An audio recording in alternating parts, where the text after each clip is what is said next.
Bien, bonsoir. Je vous propose de commencer avec une minute ou deux d'avance. Ça me permettra éventuellement d'introduire deux ou trois points que je ne voudrais pas oublier à la fin. Donc, c'est la dernière leçon de cette série d'enseignements cette année. Je vous remercie d'avoir été très fidèles jusqu'à présent. Je suis à peine sur le point de terminer cette session qu'il faut déjà que je réfléchisse à ce que sera le sujet des cours l'année prochaine. Je n'ai pas encore complètement décidé, mais l'idée qui me travaille depuis quelques 2 ou 3 ans là maintenant, c'est de vraiment refaire un point précis sur les symbioses microbiennes, ce qui nous amènera non seulement autour de ce qu'on avait fait il y a 3 ans sur le microbiome et les rapports entre le microbiome, surtout intestinal, et la santé, la maladie, mais voir plus généralement les modèles de symbiose dans la nature, en fait tels qu'ils ont évolué sous la pression sélective. Et ça donne l'occasion de revoir ou de voir des choses nouvelles parce que c'est un domaine qui bouge assez rapidement. Donc ça tournera probablement autour des symbioses. Donc aujourd'hui, c'est la dernière leçon de cette série sur les concepts émergents dans les maladies infectieuses émergentes. Et c'est une espèce, au fond, de sommaire et de mettre ensemble un certain nombre d'idées, de concepts qu'on a vus jusqu'à présent, sous une forme peut-être un petit peu plus opérationnelle qui est au fond comment, à l'heure actuelle, sont prises en compte les émergences infectieuses, en particulier largement dans les régions où elles émergent, c'est-à-dire dans les régions intertropicales. Si je fais exception à un moment ou à un autre, je vous préviendrai. Donc on parlera du concept global de l'émergence et de la manière dont on voit maintenant cette prise en charge. Bien entendu, un des aspects essentiels de l'émergence, c'est la veille, c'est la surveillance, c'est le diagnostic le plus rapide possible d'un épisode. C'est tout ce qui concerne maintenant cette notion de détection de signaux au-dessus du bruit de fond, et on verra les difficultés. Et ça a été la raison pour laquelle j'ai demandé à un scientifique pour qui j'ai beaucoup d'admiration, qui est Marcel Salaté, de venir nous parler de, je dirais, une nouvelle face de l'épidémiologie qui est ce qu'il appelle un peu mystérieusement l'épidémiologie digitale. Il vous montrera à quel point, dans un domaine où il était vraiment pionnier, la surveillance des réseaux sociaux en particulier, mais tout ce qui concerne le web, est un élément très très important de la veille et au fond à la collection de ces signaux, avec bien entendu derrière un traitement mathématique de façon à essayer de débruiter, comme on dit maintenant, et de sortir véritablement les signaux significatifs de tout cela. Donc il vous donnera son séminaire après ma leçon habituelle. Je vous ai mis, je pense vous avoir prévenu dès le début que le séminaire sera fait en anglais. Marcel est allemand de nationalité, il travaille à l'EPFL à Lausanne, mais je pensais que son français n'est pas encore suffisamment assuré pour nous faire ce séminaire en français. Donc je vous prie à l'avance de nous en excuser, vous savez que c'est exceptionnel, mais là la qualité du travail et son originalité le justifiaient. Donc voilà en gros ce que je voulais vous dire en matière d'introduction rapide. Donc le titre de cette présentation, c'est « Nouveau paradigme de prise en charge des émergences épidémiques ». Et donc, en grande partie, cette notion de détection précoce de signaux. J'adore cette photo qui en dit long sur le saut de l'Afrique par-dessus le téléphone fixe et le fait que, justement, cette disponibilité des moyens de communication mobiles au niveau de la population permet d'affirmer encore plus ces, au fond, stratégies de détection de signaux rapides et de mise en place de réseaux de surveillance. Donc, pour remettre un peu les choses en perspective, parce qu'on essaye toujours quand même au démarrage de mettre un peu de distance, au fond, on est probablement entré dans ce qu'on pourrait appeler la quatrième rupture épidémique dans le domaine des maladies infectieuses. Au fond, on voit 3 grandes périodes se dessiner dans l'histoire de l'humanité, la quatrième étant aujourd'hui. Donc la première période, la première rupture au fond par rapport aux maladies infectieuses, c'est la période du néolithique, 75 000 ans à peu près avant Jésus-Christ, où on commence à voir un début d'organisation socio-économique des populations, ces populations en fait traditionnelles de cueilleurs, pêcheurs, chasseurs, au fond, commencent à se sédentariser, donc domestiquent les animaux, donc se mettent sérieusement à l'élevage, à l'agriculture,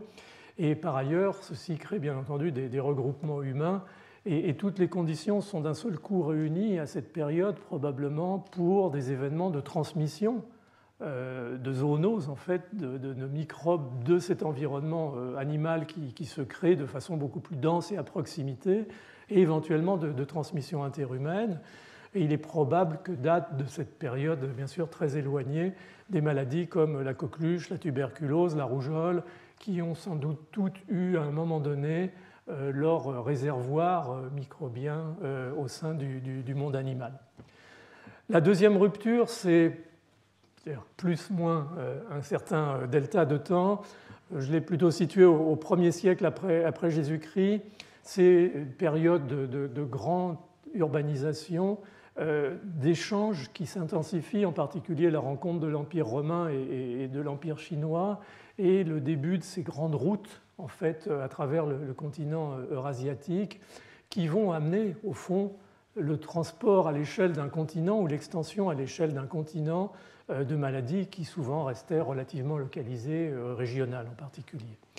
Ça va être la peste, bien entendu, on en a déjà parlé, la variole, la tuberculose qui va commencer à se disséminer et la lèpre.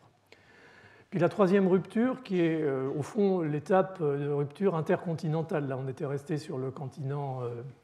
eurasiatique. Ça va être bien entendu le XVe siècle, la période des grandes conquêtes, le mouvement en particulier vers le Nouveau Monde,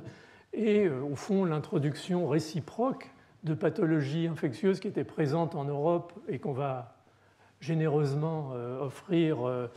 aux habitants de ces régions, et inversement un certain nombre de maladies qui étaient prévalentes chez eux qu'on n'avait jamais connues chez nous. Et tout ça va commencer à constituer cette espèce de phénomène de globalisation. Et là, on parle de la variole, de la rougeole, du typhus, de la syphilis, du choléra, de la grippe. Tout ça sont des maladies qui se sont accentuées et généralisées durant cette période. La question qui se pose, au fond, c'est est-ce qu'on est toujours sur ce régime de cette troisième rupture, des grandes conquêtes, ou est-ce qu'on a véritablement, qualitativement et quantitativement changé de régime depuis cette période qu'on a qualifiée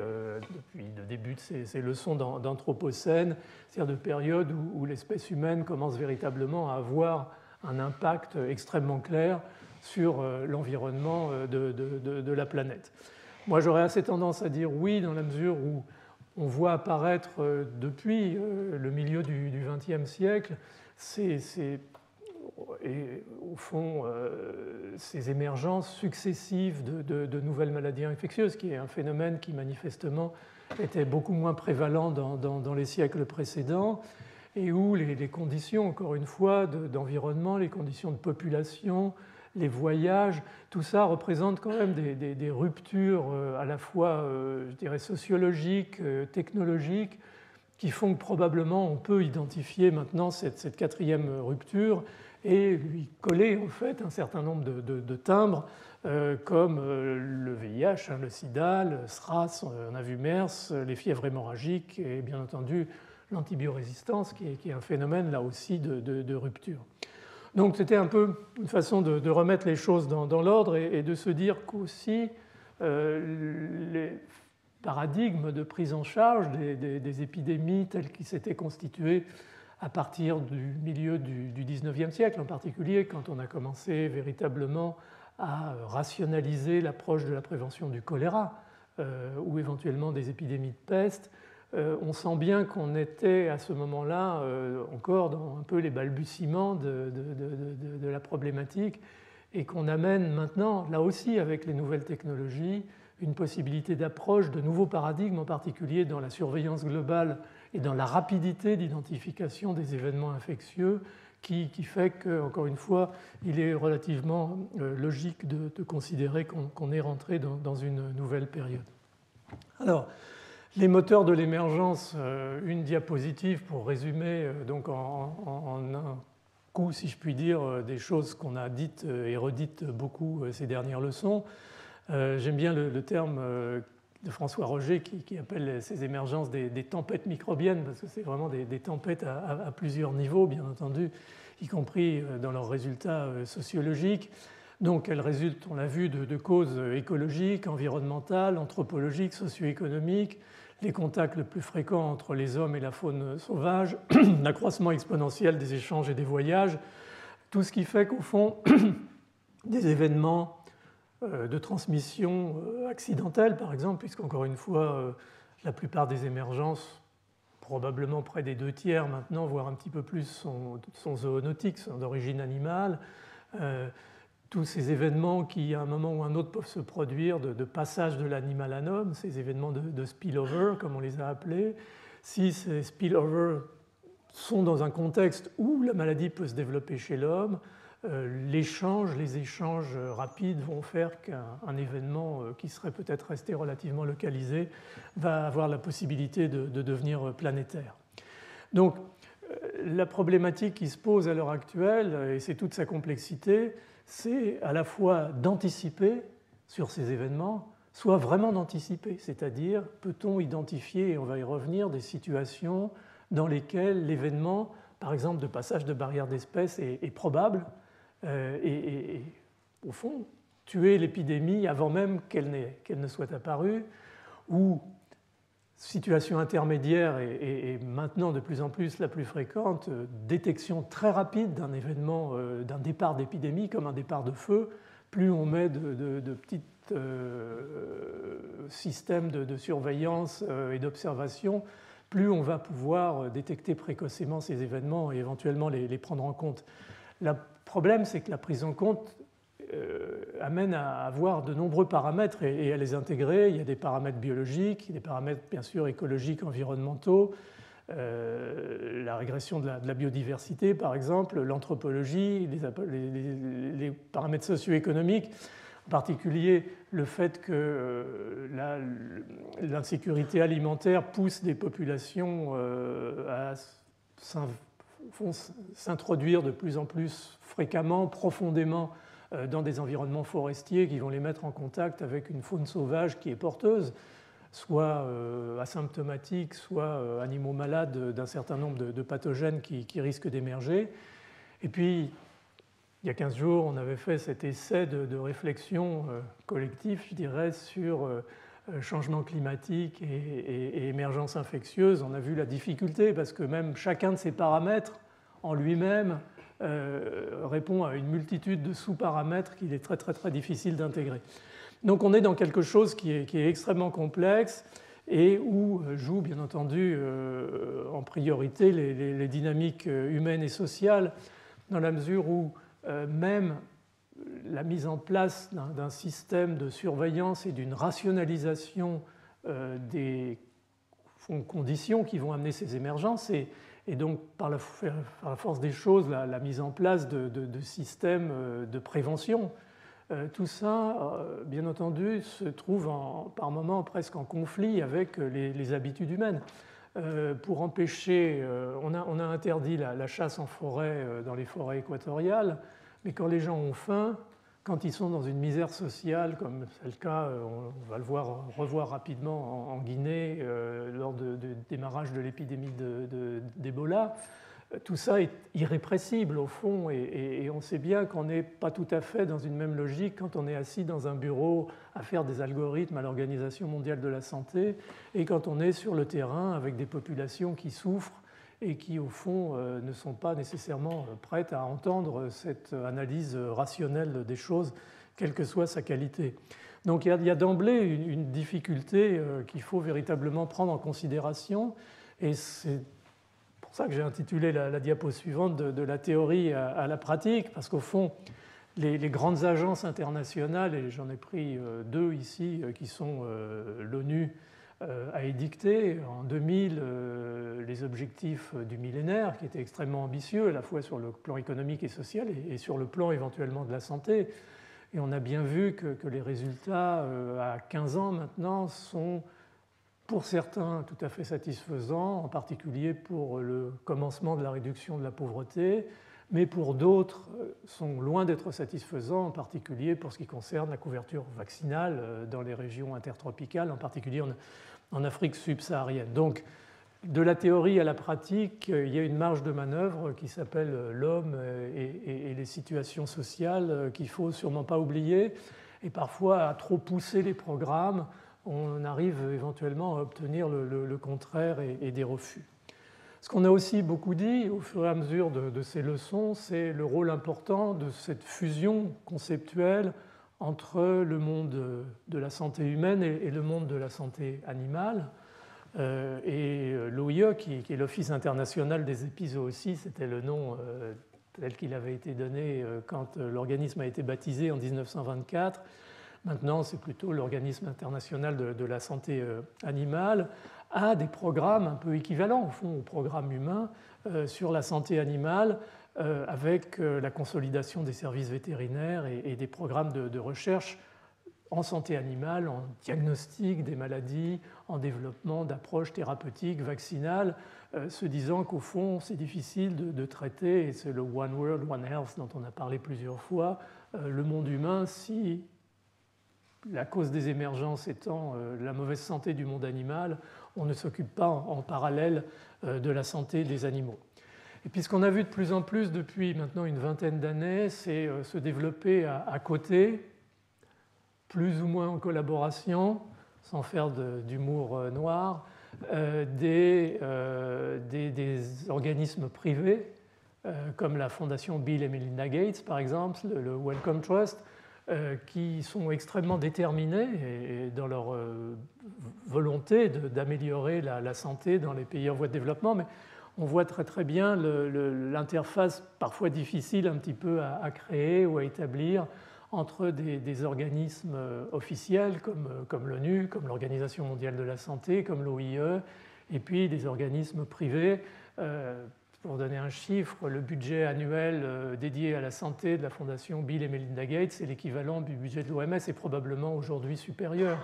Donc on est là non seulement dans des problématiques au fond de mise en place pratique des politiques sur le terrain, mais aussi la nécessité d'une homogénéisation des politiques, en particulier entre les structures publiques et les structures privées. Mais ce n'est pas l'objet de ma présentation, mais que vous ayez ça en tête, c'est quand même relativement important. Du coup, les résultats, comme je le disais en commentant la diapositive précédente, sont dans l'ensemble malheureusement relativement contrastés, parce qu'il y a loin, encore une fois, entre la réalité complexe et l'intensification d'un certain nombre de problèmes, comme les changements environnementaux, climatiques, l'intensification de l'agriculture et de l'élevage, qui sont en fait une réponse naturelle au boom démographique qu'on voit à l'heure actuelle, en particulier dans les pays émergents qui n'ont pas encore ou qui ne sont pas encore rentrés dans leur période de transition démographique. Donc ça met une pression terrible sur les exigences alimentaires, les échanges commerciaux, l'usage incontrôlé des antibiotiques en milieu médical, vétérinaire et en élevage. On voit bien là, comme on l'avait dit il y a 15 jours, le domaine du réchauffement climatique, qui a la théorie, il y a les bonnes intentions, et puis il y a la difficulté d'implémenter, comme on dit en franglais, de mettre véritablement en marche sur le terrain ces choses, car elles, au fond, doivent faire face à des inerties qui ne sont pas de la mauvaise volonté, qui sont simplement des faits anthropologiques et sociologiques très très puissants. Donc de la pratique aux réalités, on est quand même dans une situation, depuis ces 2 dernières décades, voire un peu plus, de renforcement qualitatif et quantitatif des moyens de surveillance sanitaire globaux, avec 2 objectifs, qui est le meilleur suivi du développement des épidémies émergentes, on va y revenir bien entendu, et une meilleure évaluation des mesures sanitaires afin de contrôler ces épidémies. Car une chose est de mettre en place des mesures sanitaires, une chose est de réfléchir à des nouveaux concepts, à des nouveaux paradigmes, une autre est de les valider, et on reviendra pour Ebola sur 2 ou 3 points où il est extrêmement difficile au fond, quand on fait un débriefing de la situation à la fin d'une épidémie, de véritablement discerner quelles ont été les actions les plus efficaces et les plus pertinentes à l'occasion de cette épidémie. Et ça peut être des éléments majeurs comme des éléments mineurs, mais dans ce cas-là, le diable est souvent un petit peu dans les détails. Donc, un élément important, c'est que l'anticipation de la survenue des émergences spécifiques qu'on peut appeler de brutales, ces tempêtes infectieuses, comme j'avais mentionné plus tôt, des événements comme le démarrage de l'épidémie de sida, de l'épidémie d'Ebola, de la grippe aviaire, pathogènes comme H5N1, sont des exercices qui sont actuellement en gros impossibles. C'est-à-dire qu'aucun de ces événements infectieux n'était véritablement anticipé et probablement anticipable, à l'exception sans doute du travail qui avait été fait sur H5N1. Mais on a vu dans le cours, la leçon sur la grippe la dernière fois que, heureusement, l'ensemble des concepts autour de cette passage imminent de la barrière d'espèces entre H5N1 aviaire et H5N1 chez l'homme n'avaient pas été plus loin que quelques épisodes de spillover qui restent néanmoins relativement inquiétants. Donc, toutes ces choses-là, on sent bien qu'on est sur le chemin de pouvoir améliorer l'anticipation, mais on est encore loin d'anticiper ce que les anglo-saxons appellent the black swan, c'est-à-dire le cygne noir, c'est-à-dire le vilain petit canard qu'on n'a pas anticipé et qui va arriver comme ça brutalement, sans prévenir, ou the perfect storm. Perfect storm, c'est la tempête idéale parce que ce jour-là ou cette semaine-là, toutes les composantes qui amènent à la survenue d'une tempête ou d'un ouragan se sont conjuguées et ont donné lieu à la tempête du siècle. Donc, on sent bien que dans la perception des signaux qu'on peut collecter à l'heure actuelle, on a encore beaucoup de difficultés à imaginer que tel ou tel micro-organisme puisse d'un seul coup émerger, ou que les conditions de l'émergence, conditions idéales entre guillemets de cette émergence, puissent véritablement se retrouver à un moment ou à un autre. Est-ce qu'on le pourra un jour? Je pense, sinon ce n'est pas la peine d'en parler et de faire de la recherche dans ce domaine, mais les choses restent encore relativement complexes, d'autant plus qu'on n'est pas encore totalement clair pour beaucoup de pathogènes, chez l'animal par exemple, sur le cahier des charges et les étapes complètes du cahier des charges de ce passage d'espèce à espèce. On en redira quelques mots, parce que c'est des domaines où on peut sans doute faire des progrès. Il nous manque encore des étapes pour essayer de dire finalement ce micro-organisme qui a franchi cette première étape a le potentiel, sous réserve de mécanismes d'adaptation X, Y et Z, d'améliorer ses performances chez son nouvel hôte, mammifère, homme en l'occurrence, et éventuellement aboutir à un micro-organisme transmissible et au démarrage véritable d'une épidémie. Donc tout ça, honnêtement, on ne sait pas encore bien faire, on comprend certaines parties, on en comprend beaucoup moins d'autres. Alors, au fond, tout ce qu'on peut faire de plus efficace à l'heure actuelle, et c'est beaucoup autour de ça que s'organise la surveillance, c'est de détecter des événements, alors, vous m'excuserez pour le franglais, de spillover dans des hotspots. Alors, je m'explique. La question, au fond, c'est d'identifier des zones sur la planète qui sont clairement, d'après ce qu'on connaît à l'heure actuelle, des zones au risque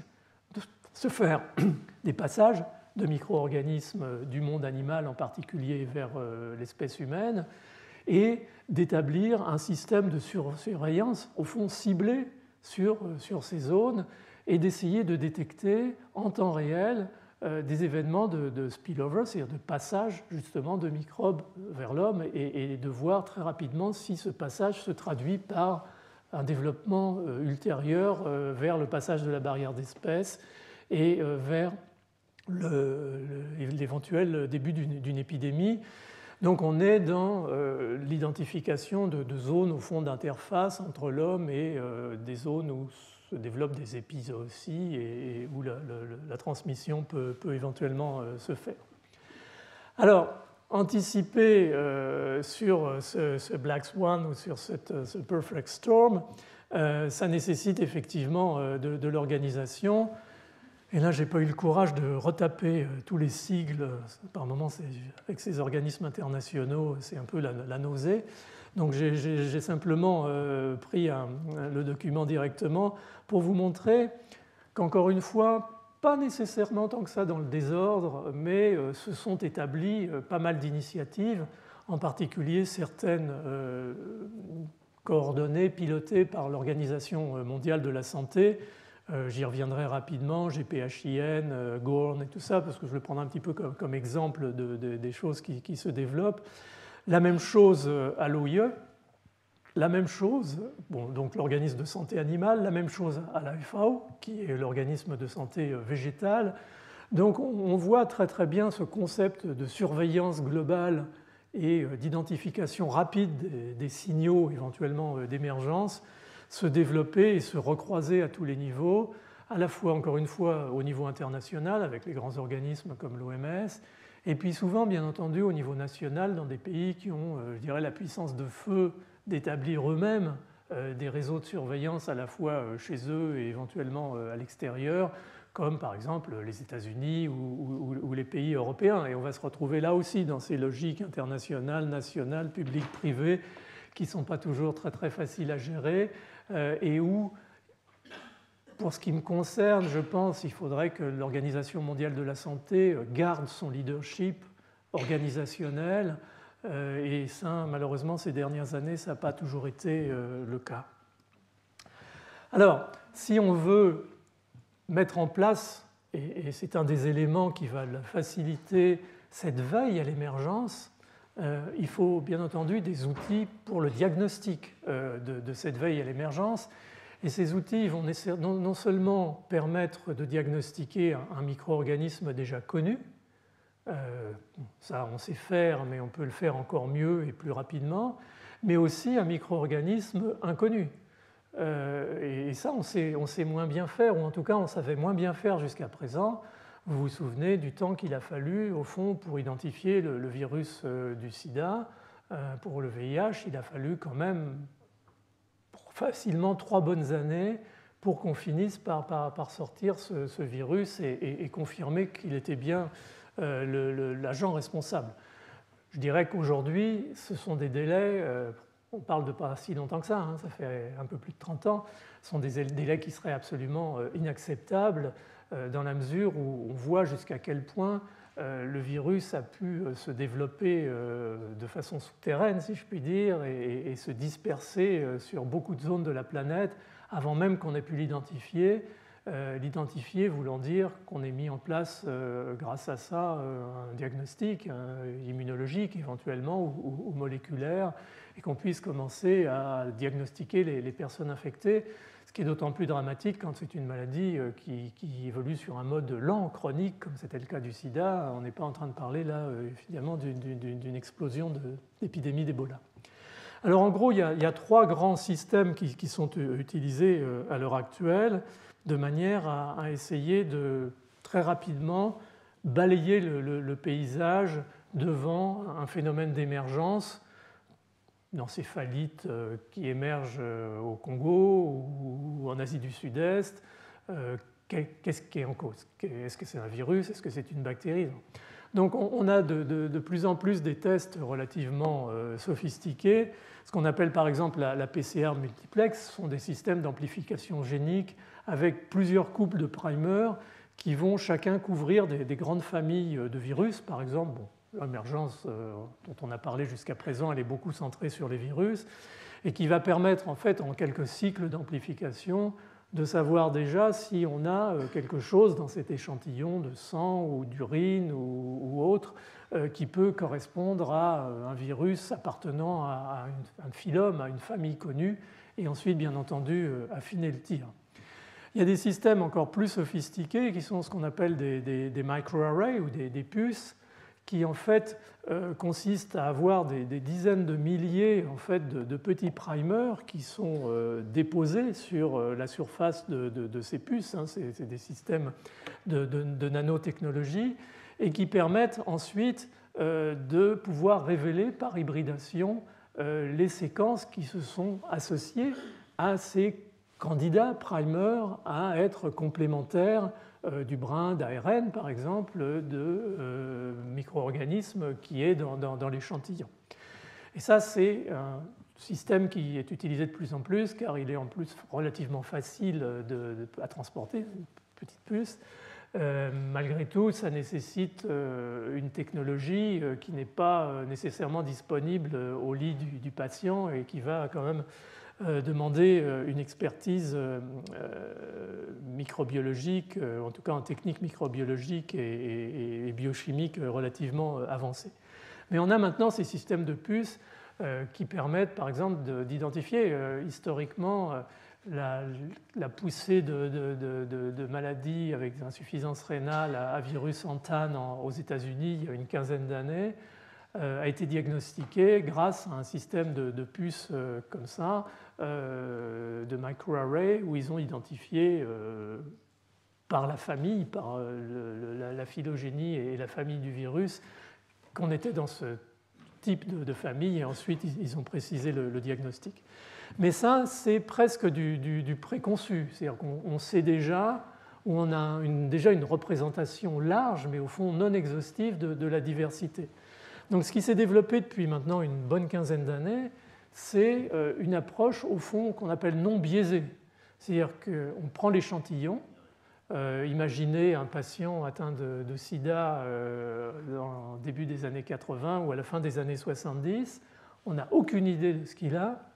On a fait des tentatives d'isolement primaire de son virus sur des cultures cellulaires, on n'a rien trouvé.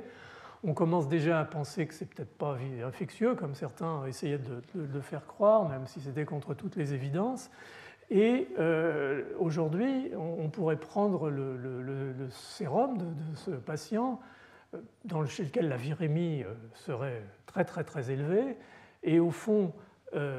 purifier l'ARN circulant, le séquencer, transformer en ADN, le séquencer,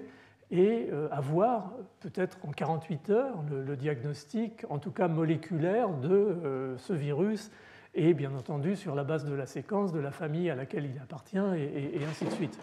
Donc il y a une capacité maintenant dans ce qu'on appelle le séquençage profond d'aller identifier des agents pathogènes inconnus, non seulement chez un homme infecté d'ailleurs, mais aussi chez un animal réservoir ou un animal vecteur comme un moustique. Il y a de plus en plus d'utilisation du séquençage profond chez le moustique, par exemple, pour regarder au cours d'épidémies de dengue ou de chikungunya le virus muter éventuellement et s'orienter vers peut-être un meilleur fit avec son vecteur et donc essayer de mieux comprendre la biologie de l'émergence ou de la réémergence d'une infection. Marco Vignuzzi a fait beaucoup de ça à l'Institut Pasteur avec des résultats tout à fait intéressants. Donc le monde du diagnostic microbiologique a changé. On est beaucoup moins à strier des boîtes de pétri et beaucoup plus dans un domaine qui est presque le domaine ultime, c'est-à-dire la capacité d'identifier un microbe inconnu. C'est ce qu'on appelle le pathogen discovery. Alors, est-ce que ça s'est mis véritablement en place sur le terrain ? La réponse est oui, et j'ai pris un exemple parce qu'il a été, je pense quand même honnêtement, historiquement, un des premiers. C'est l'action qui s'appelait PREDICT, qui était la mise en place d'une stratégie de surveillance ciblée sur ces hotspots, justement, mise en place par des équipes aux États-Unis et en particulier par Stephen Morse, dont on a déjà parlé à Columbia et à UC Davis. Donc le rationnel de cette étude, c'est au fond, on a dit déjà, l'espèce humaine est l'espèce la plus parasitée par des microbes, en termes de maladies infectieuses ou éventuellement de portage chronique, à peu près 1400. 50-60%, probablement plus maintenant, de ces micro-organismes sont d'origine zoonotique. Et comme vous le voyez, 130 des 177 pathogènes émergents récents étaient en fait zoonotiques. Donc on monte tout doucement dans l'émergence, dans cette notion de transmission animal-homme. Donc le projet PREDICT, c'était d'abord et avant tout, alors de façon un petit peu ambitieuse et proposée un peu à l'américaine, de prévenir ou de combattre à la source les premières étapes de l'émergence de maladies zoonotiques qui pourraient ou qui peuvent poser un véritable problème ou menacer en fait la santé publique, en particulier bien entendu au niveau de l'espèce humaine. Et donc sur cette base de développer une capacité globale d'anticiper et de prévenir les zoonoses émergentes à partir en particulier de pathogènes venant de la faune sauvage. Et donc ils ont dessiné une carte de la planète et ils ont établi un certain nombre de sites en Afrique, bien entendu, en Chine, des zones de l'émergence, en particulier pour les pathologies grippales, en Asie du Sud-Est, pour un certain nombre de pathologies comme les encéphalites, et en Amérique du Sud, au Brésil. Souvent, encore une fois, ces zones aux confins des forêts, par exemple, où l'homme s'aventure, et on parle de l'Amazonie, on parle de la forêt éventuellement équatoriale africaine et des zones forestières de l'Asie du Sud-Est, où l'homme va s'aventurer et s'exposer à des espèces animales avec lesquelles il n'avait jamais véritablement eu de relations claires. Donc les zones surveillées, c'est des zones de chasse, c'est des zones de rencontre, de conflits entre bétail et faune sauvage, faune sauvage, excusez-moi, parce que ces animaux domestiques ils vont se contaminer à partir d'épizooties de la faune sauvage et ensuite éventuellement le transmettre à l'homme. Des événements rapportés, je parlais du téléphone portable au tout début, c'est-à-dire une veille sur les décès, sur les maladies dans ces larges zones étudiées, à la fois mortalité animale et mortalité éventuellement humaine. Et puis les zones d'invasion forestière, d'exploitation forestière, de déforestation, où risquent de survenir ces interfaces contagieuses. Donc ces études portaient globalement sur des espèces comme les primates, les chauves-souris, les rongeurs, les oiseaux volailles, porcs et ongulés, et consistaient à recueillir des échantillons sur le terrain, d'essayer par la méthode classique de faire des isolements viraux, mais surtout du diagnostic moléculaire, plus éventuellement séquençage profond, je vais vous montrer un exemple, et puis mettre au point des sérologies au fur et à mesure qu'on avance dans l'identification des virus. On peut développer des systèmes plus simples d'ELISA, par exemple, pour faire ces enquêtes épidémiologiques. Tout ça étant fondé sur un système de surveillance globalisée en réseau, avec une utilisation très très importante des moyens de communication et en particulier des téléphones portables. Le portable sur le terrain devient un outil essentiel à l'épidémiologie dans la mesure où il peut contenir des informations, des algorithmes de traitement et puis bien entendu communiquer très rapidement et intégrer des événements. Donc tout ça était extrêmement bien organisé et a bien entendu donné lieu à un certain nombre de résultats. Alors il y a eu Predict 1, Predict 2, là j'ai un petit peu globalisé tout ça pour ne pas rentrer dans les détails. 35 000 animaux prélevés, ce qui est quand même relativement considérable. D'ailleurs, ce chiffre date d'avant la fin du programme. 200 nouveaux virus identifiés au sein de la faune sauvage, des nouveaux coronavirus, des bocavirus, des herpès, des rétrovirus, des adénos, des rhabdovirus. Quelques pathogènes humains retrouvés, ou habituellement retrouvés chez l'homme, retrouvés chez l'animal, et très rarement, mais on va y revenir sous une autre forme, des pathogènes animaux retrouvés chez l'homme sans pour autant qu'il y ait maladie. Donc éventuellement une cicatrice, si je puis dire, ou la présence encore, mais souvent après ça a été des diagnostics immunologiques quand ça s'est un petit peu élargi, des cicatrices de ces événements de spillover. Donc cette approche qui avait une grande ambition de prévenir et plus effectivement un modèle de prévention, pour l'instant elle a surtout amené de la connaissance et une espèce de cartographie au fond du monde viral chez les animaux domestiques et éventuellement dans la faune sauvage, qui est un peu une base de travail pour des émergences à venir. Mais pour l'instant, il n'y a pas eu véritablement le Graal qui aurait été la détection anticipée en fait, d'un événement d'émergence. Ça aurait été formidable. Malheureusement, ça n'a pas été le cas pour valider jusqu'au bout l'ambition du programme. Ce n'est pas du tout critique ce que je dis parce qu'il y a de très très bonnes raisons pour ça. Donc, par contre, ce qui a été réalisé, en tout cas une fois, mais de façon très claire et ensuite dans d'autres circonstances, mais où les choses étaient un petit peu plus complexes, c'était, et on va y revenir tout de suite, le diagnostic ultra précoce d'un événement de passage chez l'homme et de démarrage d'une épidémie. Sinon, le problème qui se pose, c'est que la masse d'informations, encore une fois, qui a été recueillie, amène un bruit absolument considérable et d'essayer d'extraire des signaux de tout ça va être extrêmement difficile et va certainement nécessiter de développer des nouveaux algorithmes. Et puis surtout, il y a une science à développer maintenant qui est très très difficile à expliquer, à exprimer comme ça, qui est la science de l'anticipation du potentiel de passage de barrières d'espèces et d'émergence. C'est-à-dire qu'est-ce qu'on peut lire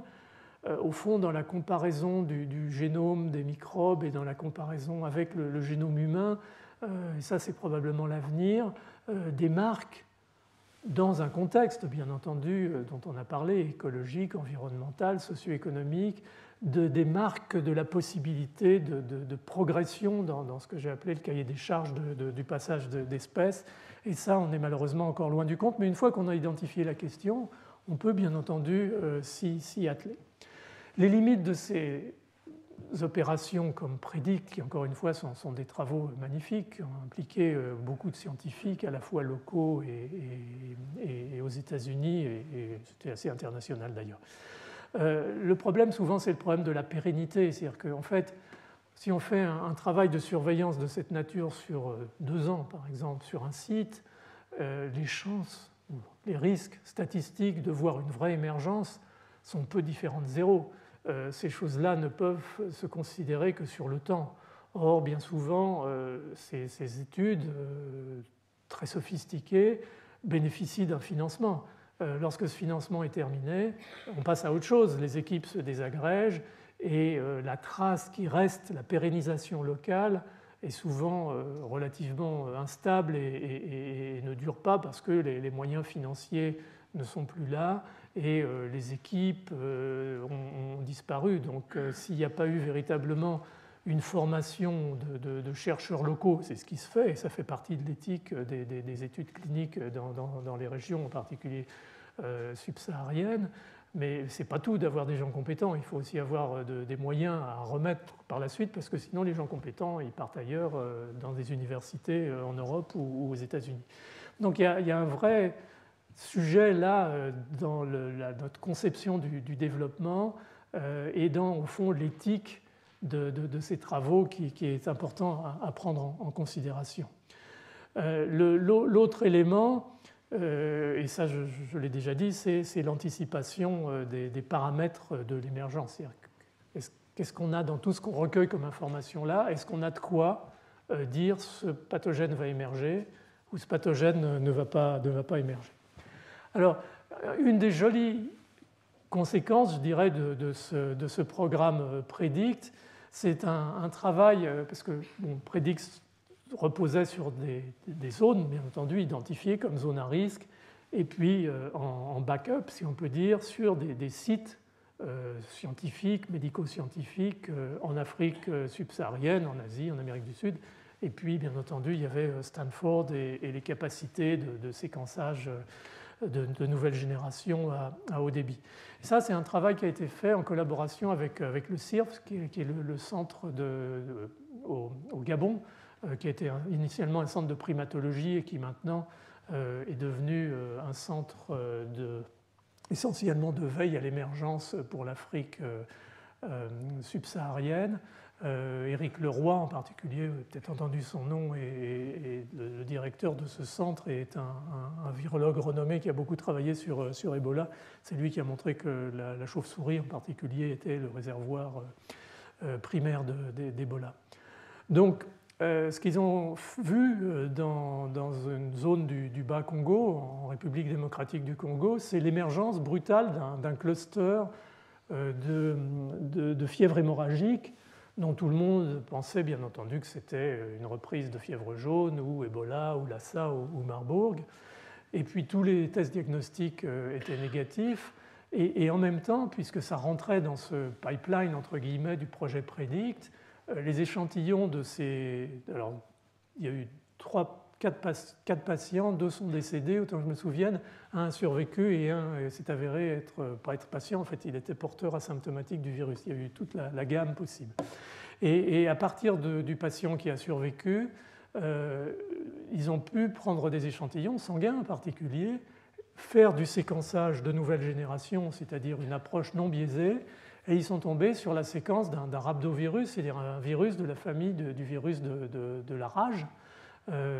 tout à fait surprenant dans la mesure où habituellement les virus de la famille des rhabdovirus causent des encéphalites comme la rage ou éventuellement des infections grippales relativement bénignes. Donc on était là dans un chapitre tout à fait différent, c'est-à-dire c'était le premier rhabdovirus causant chez l'homme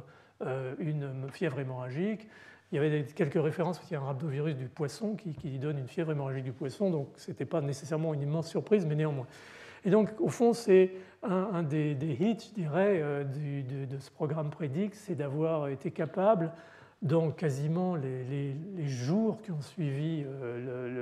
la découverte de ces cas, d'identifier le virus par le séquençage, de pouvoir le classer et, au fond, donner lieu à,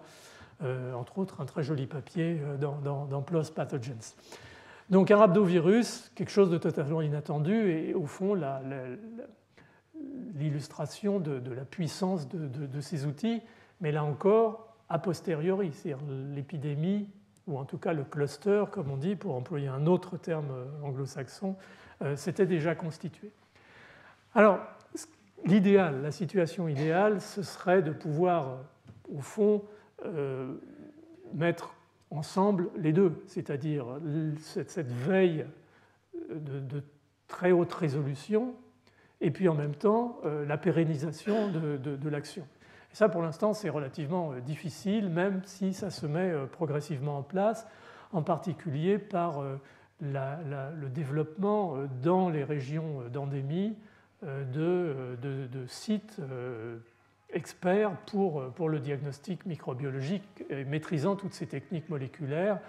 Il y en a un qui vient de se mettre en place il y a 4 ans maintenant, par exemple à Phnom Penh,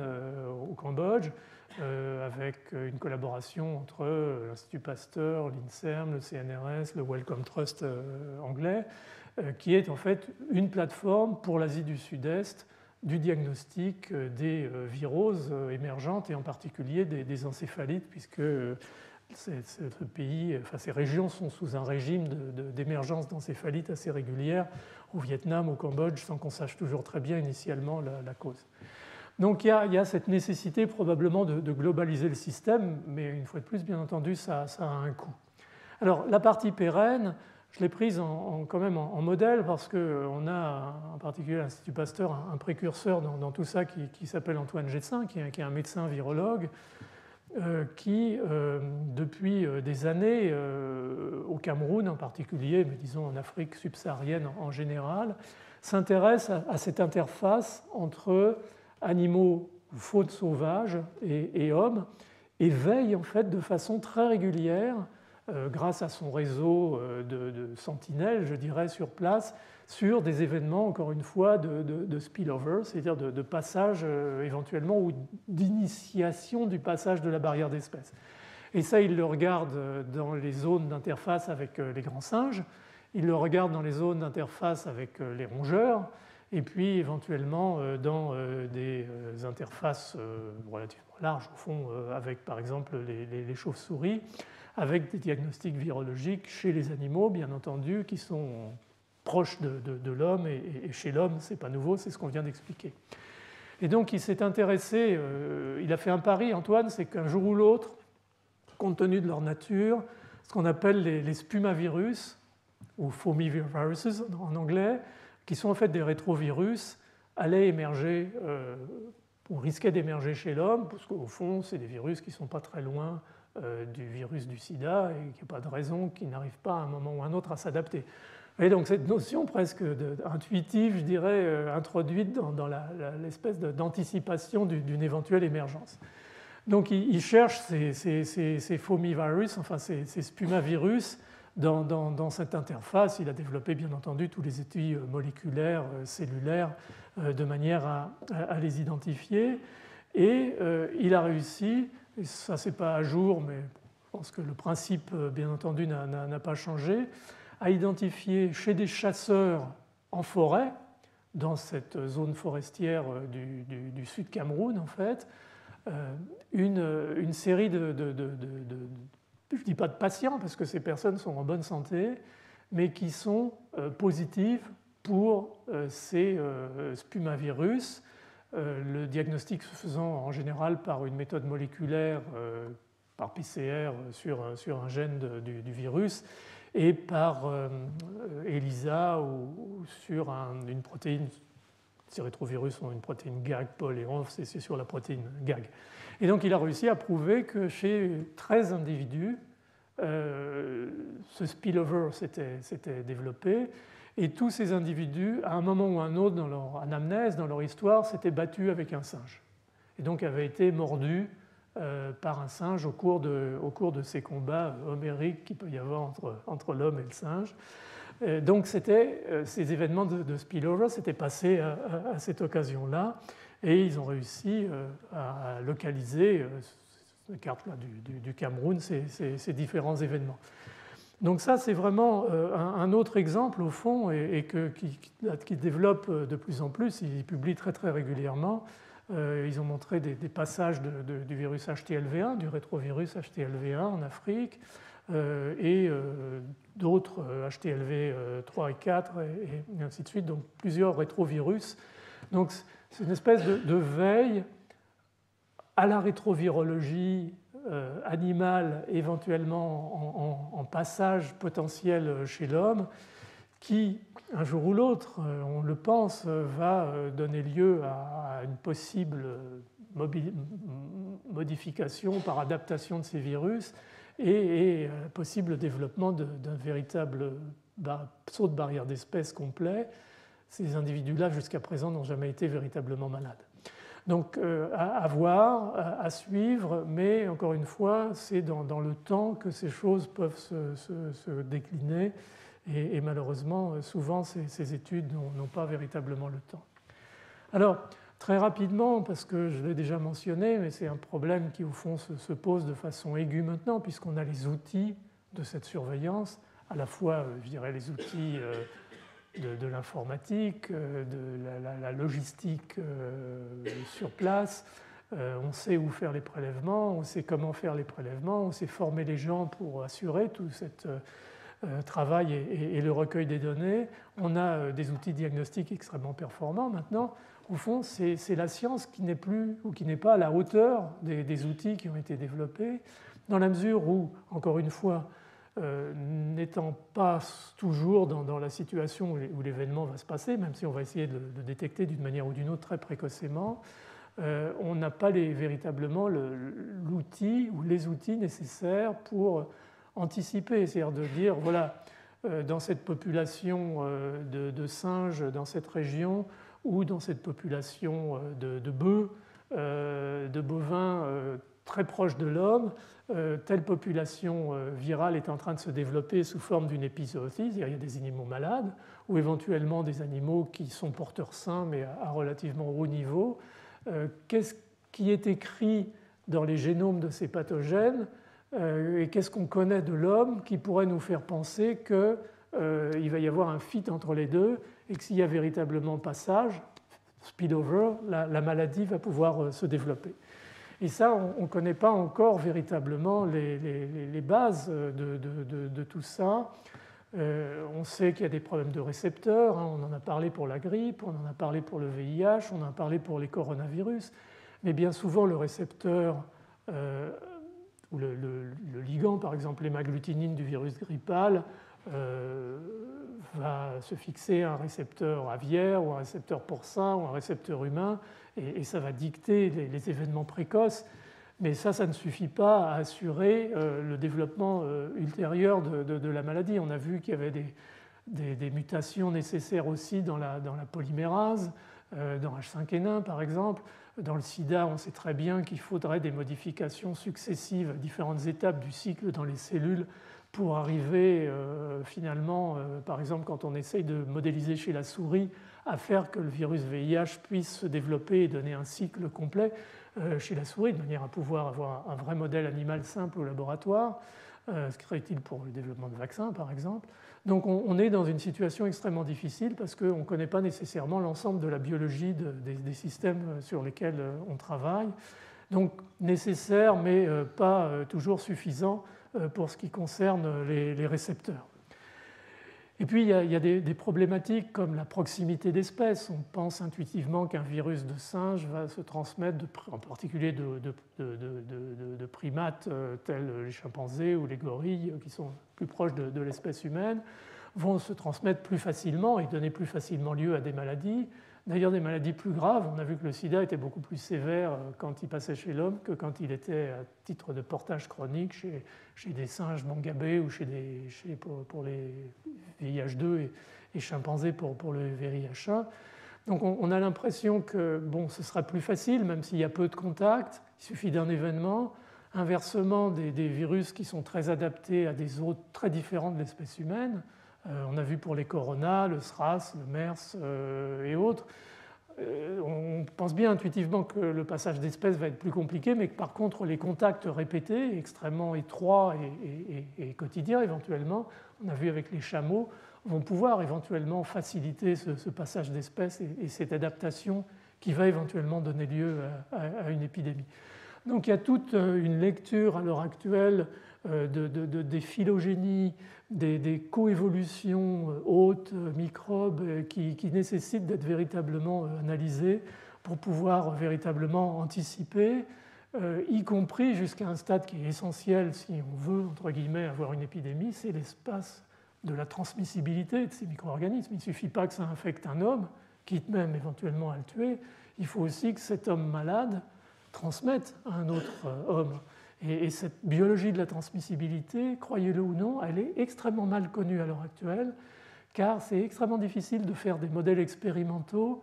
chez l'animal en particulier. La souris n'est pas un bon système parce que la souris, en plus, elle est coprophage, donc c'est impossible de modéliser clairement des transmissions, par exemple, de virus qui seraient transmis par voie aérienne. Et bon, bref, on a des difficultés. Il n'y a pas donc une bonne génétique de la transmissibilité. On ne peut pas dire sur un virus, ce gène-là est nécessaire à la transmission et pas à autre chose, par exemple.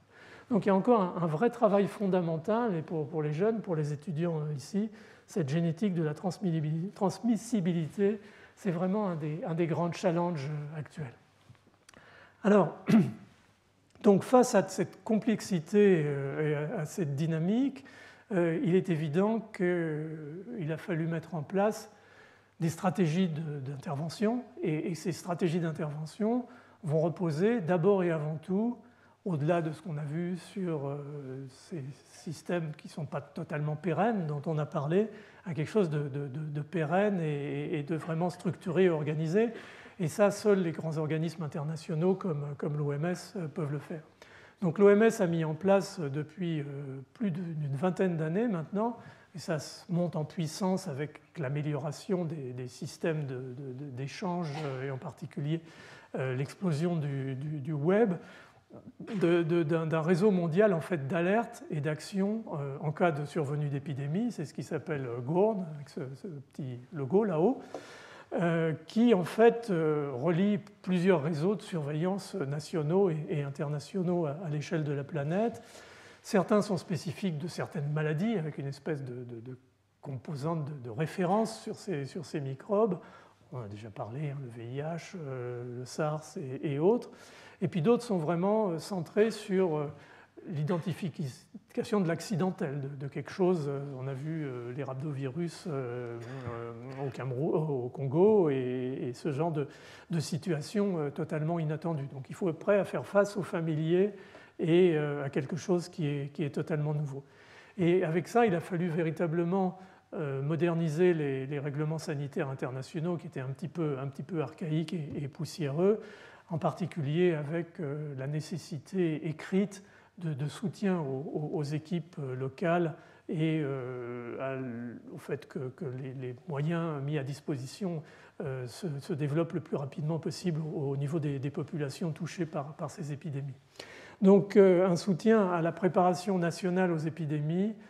qui va assurer, on l'espère, le caractère pérenne et pas uniquement le caractère un petit peu expérimental des exemples qu'on a vus. Alors, donc les procédures, elles sont très résumées ici, mais juste pour vous donner un petit peu un sentiment des choses. Il y a bien entendu une phase de recueil des données qui est liée à une surveillance permanente, quotidienne, 24 heures sur 24, de la planète, pour voir s'il y a des petites lumières qui se mettent à s'allumer à un endroit ou à un autre, qui indiquent la survenue d'un événement, un signal qu'il va falloir bien entendu analyser. Alors, ce qui est intéressant, que je n'avais pas d'ailleurs mesuré avant de relire un petit peu tout ça cette année pour préparer les cours, c'est qu'en fait, dans ce réseau de surveillance précoce qu'a mis en place l'OMS, et c'est valable pour n'importe quel autre système, 65% des premières informations mondiales concernant les épidémies de maladies infectieuses en fait, viennent de sources informelles, c'est-à-dire de reportages de presse ou d'Internet. On regarde la télévision et on voit un signal qui n'a même pas été encore transmis éventuellement par les autorités sanitaires locales qui parfois le font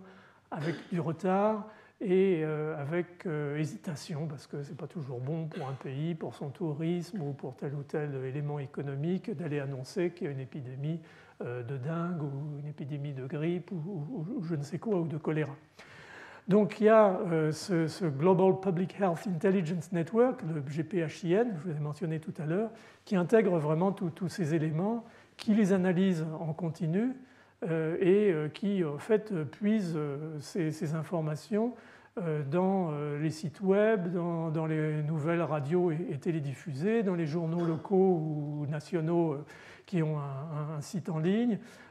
sur les sites web des autorités de santé publique, je vous ai mis la liste, sur les forums sociaux. C'est pour ça que j'étais ravi d'inviter Marcel Salaté qui va vraiment vous montrer la puissance de cet outil en fait, qu'on appelle maintenant l'épidémiologie digitale, et ça dans plusieurs langues. Éventuellement, je pense même qu'il y a encore d'autres langues maintenant qui sont intégrées dans cette surveillance. Et puis il y a bien entendu, il ne faut pas les oublier, les sources officielles d'information, même si elles sont parfois un petit peu plus lentes à venir sur les épidémies, les gouvernements, les ministères, les bureaux de l'OMS eux-mêmes. Vous savez que l'OMS a des bureaux dans les différentes régions de la planète, des centres et des laboratoires collaborateurs de l'OMS, on a plusieurs instituts Pasteur par exemple, des centres universitaires, des institutions académiques, les services de santé des armées qui sont souvent projetés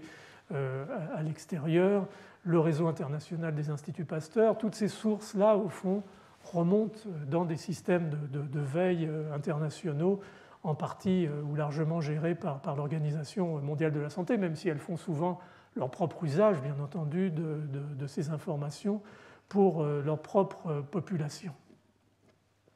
Donc on a des algorithmes, au fond, autour duquel maintenant s'organise l'action en cas d'épidémie en réponse à ces progrès quand même majeurs dans le recueil et l'analyse globale des données. Et au fond, l'objectif, un peu simplifié ici, c'est d'essayer, ce qui est rouge, c'est le développement de l'épidémie. L'épidémie flambe. Alors on a le premier cas, excusez-moi, le rapport du premier cas, l'identification, et on le rapporte aux autorités.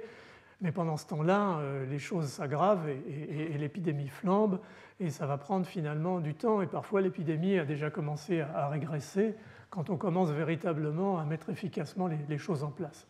Donc l'ensemble de ce processus de capture précoce, de recueil précoce d'informations, de mise en perspective, de débruitage, d'analyse des signaux, et ensuite d'analyse critique, bien entendu, sur le terrain, tout doit se faire extrêmement rapidement, vise à réduire le temps ici, de manière à, au fond, faire que l'épidémie n'a pas le temps de se développer. On est déjà intervenu, en particulier par les approches d'isolement des patients et de leurs contacts, et au fond, ça devient jaune ici, c'est-à-dire qu'on remplace cette zone d'explosion de l'épidémie par, au fond, une zone relativement limitée. Donc ça, c'est la théorie. En pratique, vous avez vu l'épidémie d'Ebola entre 2013 et 2015 dans l'Afrique de l'Ouest. on n'est pas encore tout à fait, loin de là, dans ce schéma idéal, mais on voudrait bien pouvoir, bien entendu, y tendre. Donc, opérations concernant des pathogènes émergents dangereux, mécanismes de coordination, prise en charge des malades sécurisés, humanisés, on va y revenir rapidement avec Ebola, système performant de recherche active de cas et de suivi de leurs contacts de façon à couper les chaînes de transmission, support logistique garantissant les conditions nécessaires au bon fonctionnement des opérations. Tout ça, c'est des choses de bon sens, mais qui font véritablement partie maintenant intégrées de ces approches de contrôle rapide des épidémies. Lors de la mise en place des équipes sur le terrain, bien entendu, il y a un comité de coordination des activités de lutte et de contrôle. C'est un comité, ça a les bons et les mauvais côtés des comités. Ça permet nécessairement de mettre un petit peu d'ordre dans les choses parce que lorsqu'on a une épidémie comme Ebola, par exemple, il y a les gens qui étaient déjà souvent sur place parce qu'ils étaient là très tôt, comme MSF, par exemple, à l'occasion de cette épidémie d'Ebola. Et puis on voit, entre guillemets, débarquer un tas d'équipes de pays différents, d'organismes publics, privés, d'ONG et ainsi de suite. Et ça crée quand même, qu'on le veuille ou non, une certaine turbulence sur les sites si les choses ne sont pas relativement organisées.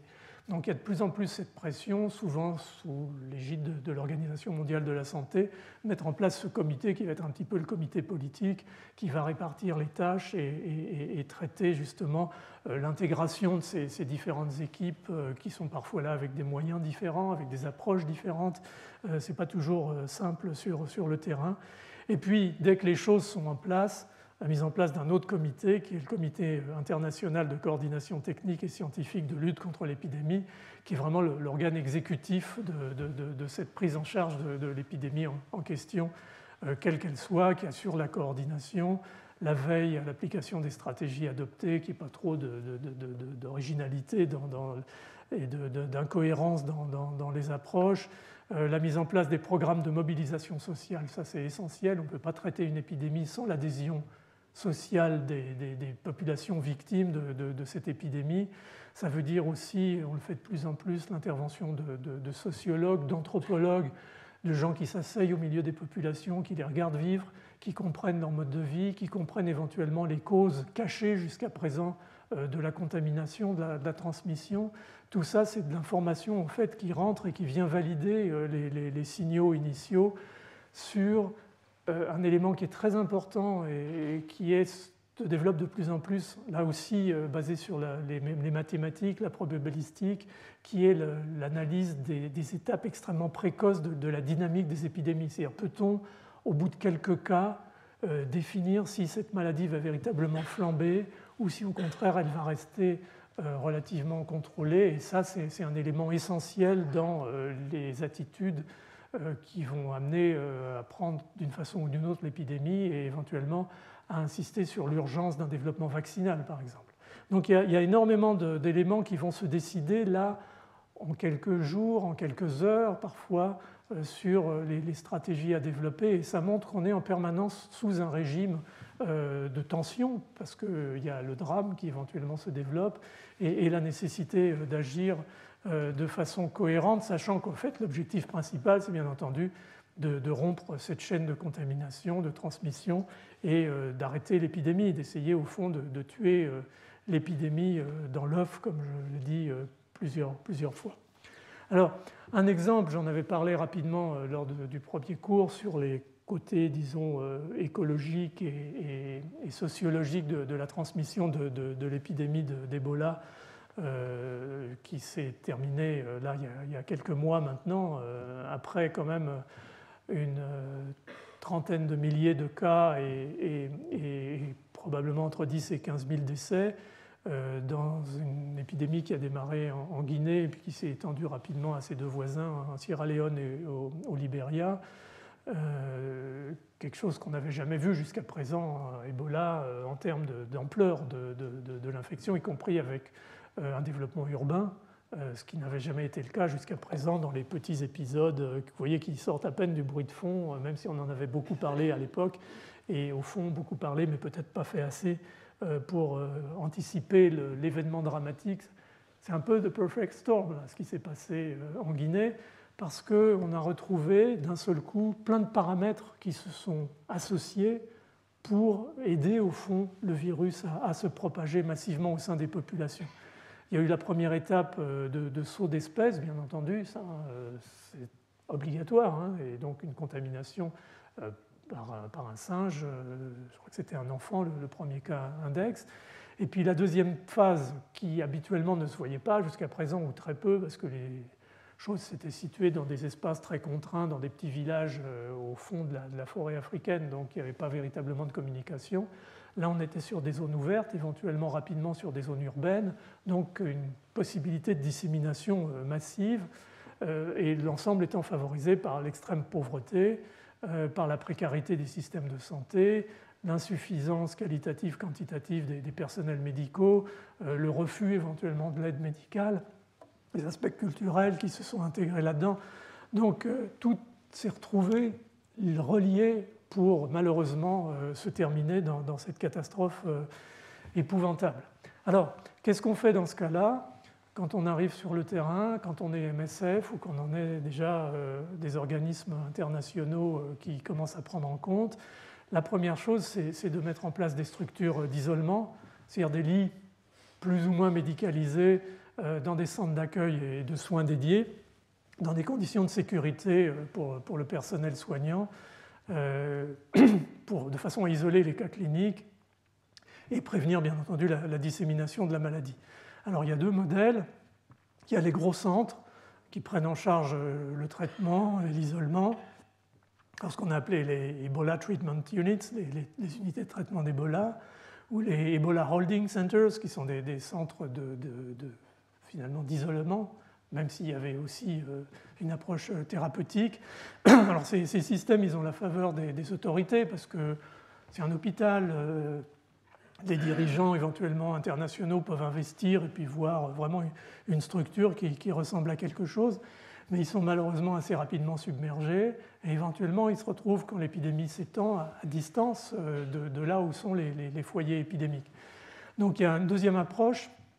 qui en fait est complémentaire, qui sont ce qu'on appelle les centres de soins communautaires, que les ONG aiment bien parce que ça leur permet de gérer plus à proximité. C'était le cas en particulier de Médecins sans frontières. Mais il y a vraiment eu pas mal de discussions au fond sur quel était le modèle idéal à utiliser dans cette situation. Le but étant bien entendu de dépister, d'identifier et d'hospitaliser les sujets patients malades, bien entendu, mais aussi les sujets contacts, et puis d'éduquer la population, d'avoir un vrai engagement communautaire, les changements de comportement des populations, la nécessité de rester sur un site d'isolement, de ne pas retourner subrepticement dans sa famille et d'élargir le nombre de sujets contacts et de futurs malades, l'encadrement des funérailles qui paraît comme ça quelque chose de relativement évident peut-être, mais qui est indispensable car c'est souvent au cours des funérailles que les personnes peuvent se contaminer. Donc il y a tout un travail maintenant qui apparaît beaucoup plus clairement avec l'expérience et qui représente un peu ces nouveaux paradigmes de prise en charge, sans parler qu'ici on était dans une situation de virus hyper dangereux et donc la nécessité, en plein cagnard, comme dirait mon épouse, de travailler avec des combinaisons, des choses qui a été vraiment un travail absolument exceptionnel d'arriver au bout de cette épidémie. Et la difficulté, comme je le disais tout à l'heure, d'évaluer a posteriori l'impact. Par exemple, il y a eu une grosse pression pour faire ces centres de soins communautaires, augmenter le nombre de lits à distance des grands centres de soins, à Conakry ou ailleurs. Et au fond, on ne sait toujours pas très bien si c'est ça qu'il faut faire ou s'il faut au contraire donner des moyens supplémentaires à ces grands centres de traitement, parce que certes, on a vu à partir du moment où tout ça a été mis en place, la mortalité diminuer, l'épidémie commençait à être contrôlée, heureusement, mais rétrospectivement, il s'est passé tellement d'autres choses en même temps que l'ouverture de ces nouveaux lits à distance dans ces centres communautaires qu'on est incapable de dire si c'était vraiment la façon de procéder. Ce dont on sait, c'est deux choses, c'est qu'il faut des lits d'isolement, quoi qu'il arrive, où qu'il soit probablement, et puis la prochaine fois, c'est d'aller un petit peu plus vite, parce que manifestement, il y a eu, malgré tout ce qu'on dit, malgré toutes ces structures de surveillance, d'alerte, une grande lenteur à la mise en place de ces mesures qui était lié d'abord et avant tout aux conditions locales absolument désastreuses, à la déstructuration des systèmes de santé dans ces pays qui ont loupé leur développement, qui ont été en guerre civile comme le Libéria et la Sierra Leone pendant des années et des années, qui n'ont plus de médecins. Donc, je veux dire, il y a certainement des explications à cette lenteur, mais néanmoins, on ne peut pas se permettre d'avoir des épidémies d'Ebola et qui encore sont restées au fond assez limitées à cette région. La crainte était bien entendu que ça s'étende plus largement. On a vu des cas au Mali, on a vu des cas au Sénégal. On avait l'impression très doucement qu'il y avait des petits drapeaux qui se plantaient à distance et que l'épidémie avait vraiment le potentiel de se développer. Alors, les interventions médicales là-dedans sont un élément extrêmement important qui rentre un peu en ligne de compte dans ces nouveaux paradigmes. Il y avait bien entendu, pour ce qui concerne l'Ebola, le traitement du choc volémique, qui est une évidence dans une fièvre hémorragique, et qui permet quand même de limiter la mortalité. On voit très bien dans ces drames infectieux que la possibilité de mise en place d'approches médicales modernes améliore considérablement le pronostic. Mais malheureusement, ce n'est pas toujours facile, surtout dans ces centres à distance. Il y a eu des possibilités d'approches thérapeutiques, des antiviraux seuls ou en combinaison, des produits sanguins, des sérums riches en immunoglobulines spécifiques. Il y a beaucoup de choses qui ont été essayées à l'occasion de cette épidémie d'Ebola qui sont importantes parce qu'elles permettent encore une fois de mieux cibler ces approches, en plus bien entendu de cet isolement rationalisé tel qu'on en a parlé, et puis de l'éducation de la population, dans la mesure où pour l'instant on n'a pas de vaccin contre cette maladie émergente nouvelle dont on ne connaît pas ou on commence tout juste à connaître le micro-organisme responsable et qu'on sait qu'en général il faut une vingtaine d'années pour mettre un vaccin sur le marché dans des conditions standards. Donc on est là à l'opposé, aux antipodes de ce qui serait bien entendu nécessaire. Donc il a fallu, ou il faut apprendre dans ce nouveau paradigme, à faire sans le vaccin et à essayer de contrôler ces épidémies le plus rapidement possible sans avoir l'aide d'une approche vaccinale. Il faut aussi assurer un suivi tardif. On a vu qu'il y avait des contaminations d'Ebola après la fin de l'épidémie, en particulier liées à une transmission sexuelle. Il semble qu'il y ait des sanctuaires viraux qui persistent de façon chronique, en particulier au niveau des organes sexuels. Il y a le dépistage de sujets résistants qui sont importants parce que dans la nouvelle approche, on va avoir besoin de les connaître, de connaître leur mode de résistance immunologique pour essayer d'isoler des cellules de ces patients et de produire par exemple des anticorps monoclonaux qui neutralisent parce que finalement ils ont une capacité immunologique à se défendre beaucoup mieux que d'autres individus. Et puis il y a au milieu de cette tempête en fait, infectieuse et de ces retombées sur le terrain en termes d'organisation, à garder le cap au niveau de l'éthique, à la fois vis-à-vis des patients bien entendu. On ne peut pas faire n'importe quoi en termes d'utilisation de thérapeutiques, en termes d'utilisation de nouveaux vaccins éventuellement, et puis aussi vis-à-vis des personnels médicaux, scientifiques locaux. On n'est pas là pour leur piquer les échantillons et aller faire des papiers dans Nature of Science aux États-Unis ou en Europe. On est là pour travailler avec eux et les aider à capitaliser sur cette expérience pour faire encore mieux la prochaine fois et être totalement part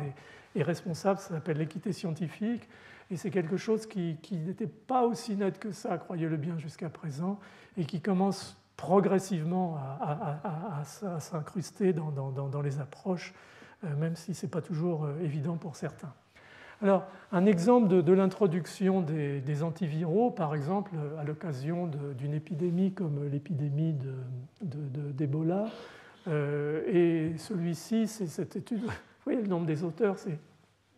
un nombre d'auteurs quasiment aussi important qu'un papier de physique ou d'astrophysique. On voit rarement ça, mais ce sont tous les participants, à la fois européens, nord-américains et locaux, bien entendu, guinéens en l'occurrence, qui ont participé à cette étude, qui a visé à étudier un antiviral qui s'appelle le favipiravir, qui est une molécule utilisée a priori dans les formes de grippe graves qui est apparemment, parce que le mode de fonctionnement n'est pas si connu que ça, un inhibiteur de l'ARN polymérase ARN dépendante de virus grippal, qui peut agir aussi sur le West Nile et dans la fièvre jaune. Enfin, ce n'est pas un super antiviral, mais comme on n'a pas énormément d'antiviraux sur ce type de situation, c'est celui qui a été sélectionné et essayé. Mais dès que, et je vous le présente comme cas d'école parce que ça fait partie aussi des éléments de ces nouveaux paradigmes, dès qu'on a décidé, et c'était une étude qui était en fait coordonnée par l'INSERM et l'IRD, dès qu'ont été sélectionnées les conditions pour réaliser cette étude, et bien entendu l'antiviral, s'est posé la question de savoir si on faisait une étude contrôlée, c'est-à-dire certaines patients recevraient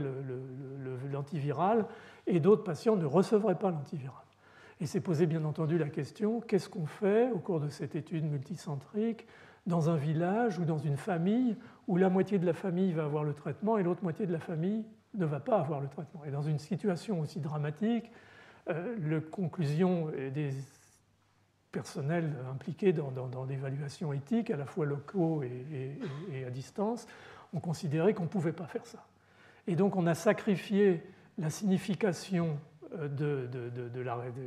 l'étude en termes de savoir si ça allait vraiment montrer un avantage ou pas à cette notion d'éthique, et ça c'est un élément essentiel, on ne peut pas non plus faire n'importe quoi. Donc cette étude heureusement a apporté un certain nombre d'informations importantes. La première, la faisabilité, ce n'était pas donné. La deuxième, la tolérance, globalement le médicament bien toléré mais difficile quand on n'a pas de low contrôle dans une situation où les gens sont déjà malades, avec la complexité de la maladie elle-même, d'aller dire si c'est le médicament qui a fait cet effet secondaire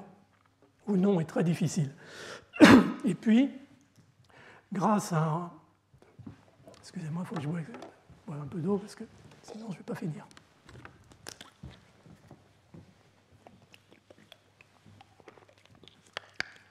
Pardon.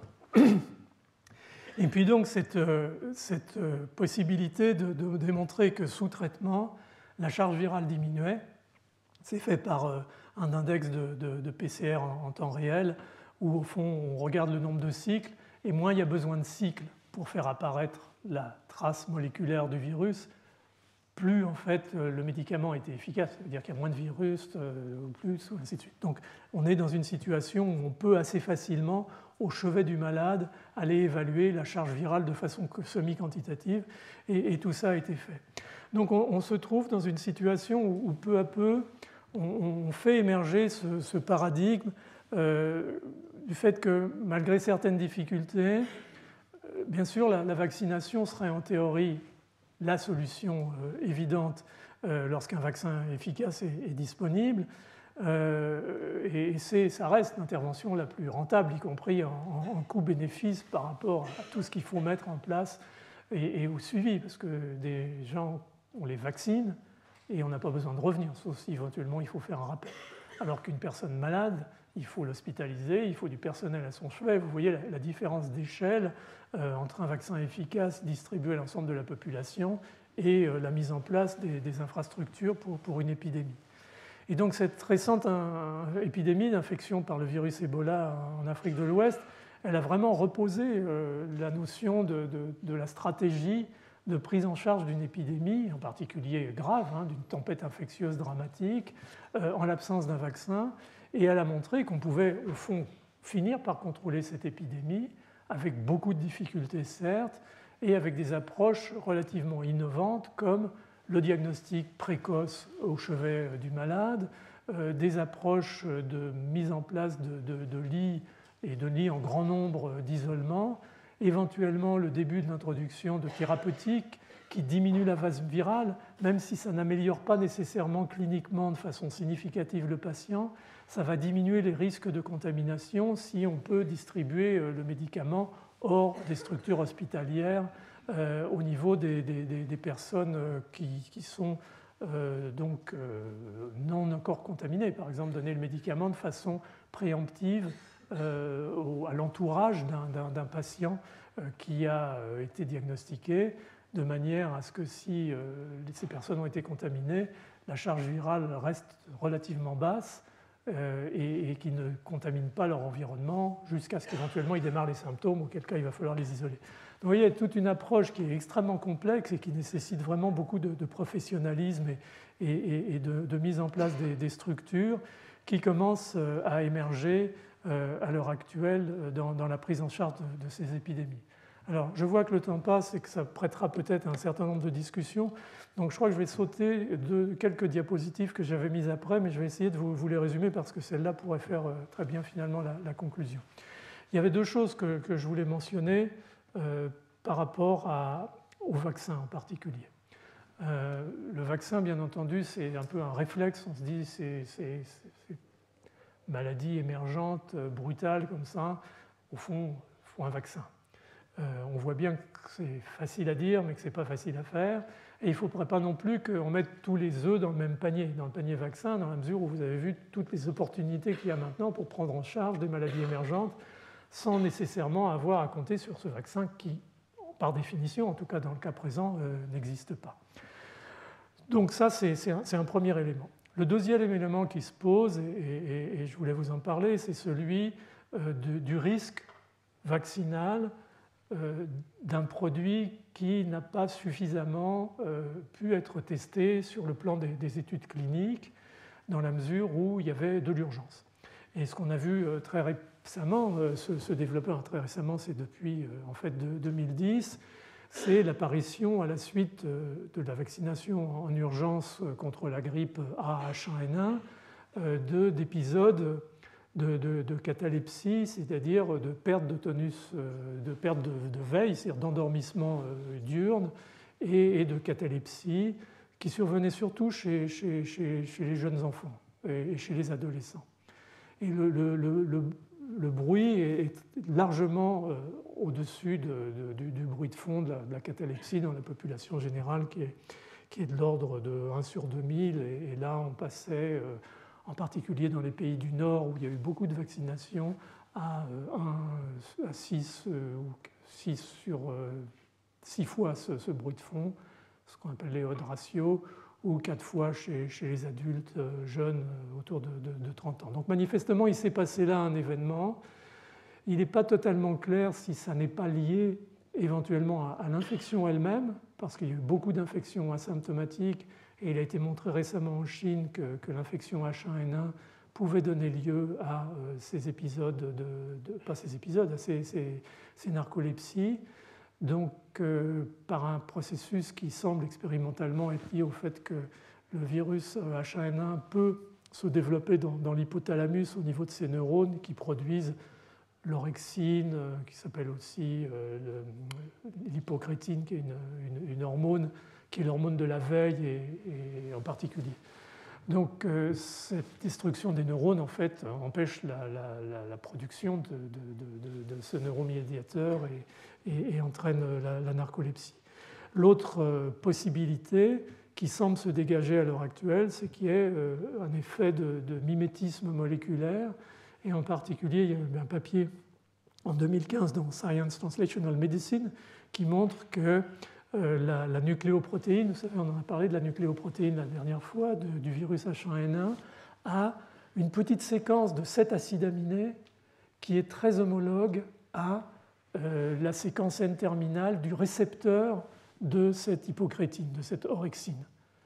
Et donc, ce qui a été montré, c'est qu'en fait, exposé à cette nucléoprotéine, des anticorps sont formés qui vont passer la barrière hémato-encéphalique et qui vont aller se fixer sur ces neurones et au fond empêcher le fonctionnement correct de la boucle de stimulation.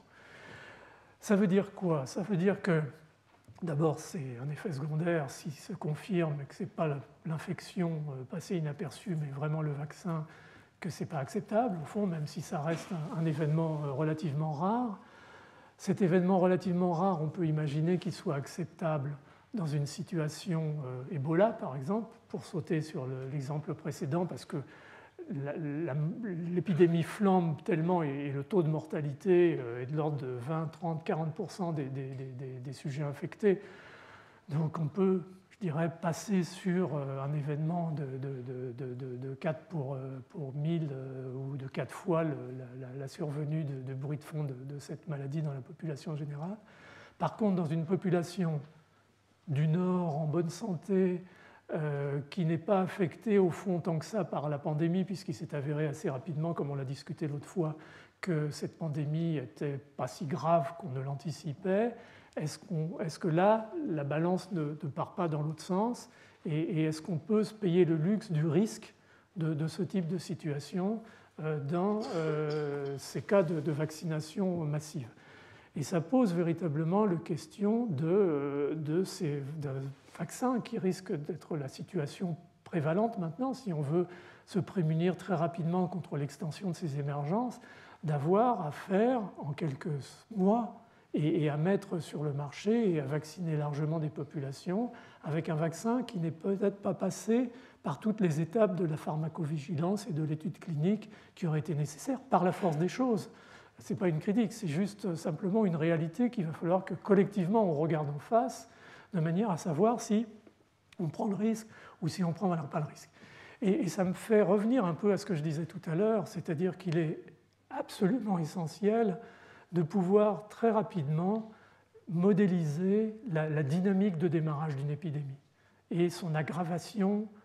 éventuelle sur la population. Parce que si on est en présence de quelque chose qui, au fond, n'est pas si dramatique que ça, on peut peut-être mettre le vaccin de côté et on peut le mettre même de côté dans d'autres situations. Par exemple, on voit très bien avec Zika à l'heure actuelle en Amérique du Sud que le virus est tellement infectieux qu'il a déjà balayé l'ensemble de l'Amérique du Sud quasiment et que les gens sont naturellement immunisés par la maladie. Donc est-ce qu'il faut en plus rajouter un vaccin dans la mesure où, au fond, il aurait été fait peut-être un peu rapidement alors c'est une signature moléculaire de rien du tout, hein, c'est 7 acides aminés, mais on ne peut pas imaginer qu'avec les outils moléculaires dont on dispose maintenant, les algorithmes d'analyse des séquences,